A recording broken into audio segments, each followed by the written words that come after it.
আসসালামু আলাইকুম এভরিওয়ান, কি অবস্থা সবার? আজকে ট্রাই করেছি ল্যাটিনা মেকআপ। মোটামুটি আমি ম্যাক্সিমাম টাইম এরকম আই লুকই করি। আগের দিন রাতে আমি স্কিনটা প্রিপেয়ার করে নিয়েছি। আপনারা যদি স্কিন প্রিপেয়ার ভিডিও দেখতে চান তাহলে অবশ্যই আমাকে কমেন্ট করবেন। ফার্স্টে আমি আমার মুখটা ওয়াশ করে নিয়েছি, তারপরে অর্ডিনারি টোনারটা লাগিয়ে নিয়েছি। 5 মিনিট গ্যাপ দিয়ে আমি একটি ময়শ্চারাইজার লাগিয়েছি, যে কোনো ময়শ্চারাইজার আপনারা লাগাতে পারেন। তারপর 5 মিনিট গ্যাপ দিয়ে আমি অ্যাবসোলিউটের এই পোরলেস প্রাইমারটি শুধু পোর এরিয়াতে অ্যাপ্লাই করেছি। তারপর 5 মিনিট গ্যাপ দিয়ে আমি হ্যান্ডিয়ানের এই লিকুইড হাইলাইটারটি অ্যাপ্লাই করেছি, যেটা আপনার মেকআপকে গ্লোয়িং দেখাতে অনেক বেশি সাহায্য করে।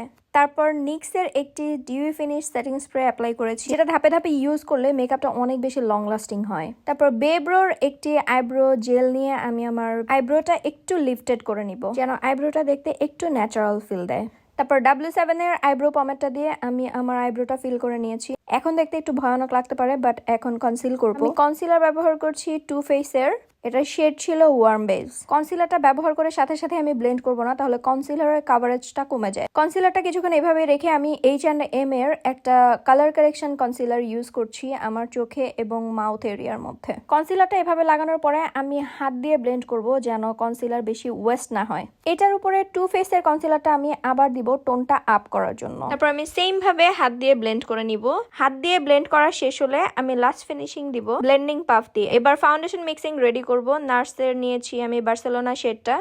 প্রথমে আমি 2 ড্রপ নিয়ে নিচ্ছি, তারপরে নিয়েছি 1 ড্রপ ডুরালাইন, আর তার সাথে নিব টু ফেসের ওয়ার্ম বেজ কনসিলার। এটাকে ভালোভাবে মিক্সড করে এখন আমি মুখে অ্যাপ্লাই করব। সেম ওয়েতে মুখে অ্যাপ্লাই করার পর আমি হাত দিয়ে ব্লেন্ড করব, আর লাস্ট ফিনিশিং দিব ব্লেন্ডার পাফ দিয়ে, যেন ফিনিশিংটা অনেক ভালো আসে। আর এভাবে ইউজ করলে কিন্তু আপনাদের ফাউন্ডেশন ওয়েস্টও কম হয়। এরপর আমি নিক্সের সেটিং স্প্রেটা আরেকবার অ্যাপ্লাই করে নিচ্ছি। দেন 5 মিনিট পর আমি হ্যান্ডিয়ানের একটি লিকুইড ব্লাশ অ্যাপ্লাই করছি। ব্লাশটা আমি হাত দিয়ে লাগিয়ে তারপরে ব্লেন্ডার পাফ দিয়ে আমি এটার ফিনিশিং দিব। এই টাইমে একটু অদ্ভুত দেখা যাচ্ছে আই নো। এখন আমি হুদা বিউটির বেকিং পাউডারটা দিয়ে বেক করে নিব। আর আমার শেড ছিল বানানা ব্রেড। এখন আমি আইলুকটা করব। আইলুকটার জন্য ওয়েট অ্যান্ড ওয়াইল্ডের সেই ভাঙাচোরা প্যালেটটা আমি নিয়েছি। প্রথমে আমি বেস কালারটা দিয়ে আমি বেসটা আগে ঠিক করব।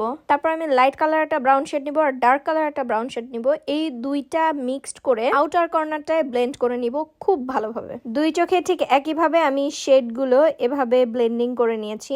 মিস রোজের একটি নুড কাজল দিয়ে আমি লোয়ার লাইনটা ড্র করে নিয়েছি। লাইট কালার একটি ব্রাউন কালার নিয়ে লোয়ার লাইনটা একটু ম্যাশ করে নিয়েছি। তারপর ওয়েট অ্যান্ড ওয়াইল্ডের একটি পাউডার ব্লাশ নিয়ে আমি আমার ব্লাশ এরিয়াগুলোতে ব্লাশ দিয়ে দিলাম। তারপর এসেন্সের একটি কন্ট্রোর প্যালেট নিয়েছি, সেখান থেকে আমি ডার্ক কালারটা নিয়ে কন্ট্রোল করে নিচ্ছি এভাবে। তার সাথে চিক এরিয়াটাও আমি কন্ট্রোল করে নিয়েছি। তারপর ল্যাকমির আইলাইনারটা দিয়ে আমি আইলাইনারটা কমপ্লিট করে ফেলেছি, একটু উইংস টেনে নিয়েছি। আবার আমি নিক্সের সেটিং স্প্রেটা দিয়ে নিয়েছি। তারপর ফ্যাব ফ্যাক্টর প্যালেট থেকে আমি একটি শেড নিয়ে আমার ইনার কর্নারটা হাইলাইট করে নিয়েছি। এবার হাইলাইট ইউজ করেছি ক্যাট রাইসেরটা। এটা একটু পিঙ্কিশ টোন দেয়, যেটা আমার কাছে বেশ ভালো লাগে। যাদের কপাল বড় তারা কিন্তু হাইলাইটারটা এই সাইড থেকে অ্যাপ্লাই করতে পারেন। এখন আমি ল্যাশ কার্লার দিয়ে ল্যাশগুলো কার্ল করে নিচ্ছি, যেন মাস্কারা দিলে সুন্দর লাগে। আমি এসেন্সের এই পিঙ্ক কালার মাস্কারাটা ইউজ করেছি, যেটা আমার মোস্ট ফেভারিট। ল্যাশটায় মাস্কারা ইউজ করার পরে আমি আইব্রোতে মাস্কারা ইউজ করব। এটা এসেন্সের একটি আইব্রো মাস্কারা। এটা সবসময় আমি লাস্টের দিকে ইউজ করি, তাহলে আমার আইব্রোটা অনেক বেশি ইনহ্যান্স লাগে। লাস্ট আমি খুব হালকা একটা ল্যাশ পরে নিয়েছি। তারপর লিপস্টিক দেওয়ার পালা আমি নিক্সের এই লিপ লাইনারটা ইউজ করেছি, যেটা খুবই বিরক্তিকর। প্রথম যখন কিনে নিয়েছিলাম এটা পারফরমেন্স ভালো ছিল, কিন্তু তারপরে যখনই আমি দেই এটা গুড়ি গুড়ি হয়ে যায়, ব্লেন্ড করতে অনেক বেশি ঝামেলা হয় এটা। তারপর নিক্সের আমি একটি লিপস্টিক ইউজ করেছি, একদমই ডার্ক ব্রাউন শেডের মধ্যে ছিল, আর এটাকে আমি ওমব্রে শেড করতে চাচ্ছিলাম। এজন্য মেবলিনের 65 নাম্বার শেডটা নিয়ে আমি ব্লেন্ড করে দিয়েছি এভাবে। এট লাস্ট কালারটা এমনই এসেছে যেমনটা আমি চেয়েছিলাম। আমি নিক্সের লিপ লাইনারটা দিয়ে আবার একটু ব্লেন্ড করে নিয়েছি এই সাইডটা। সাইডে একটু ছড়ানোর কারণে আমি কনসিলার ব্রাশ দিয়ে একটু হালকা করে এই সাইডটা শার্প করে নিয়েছি, যেন দেখতে খারাপ না লাগে।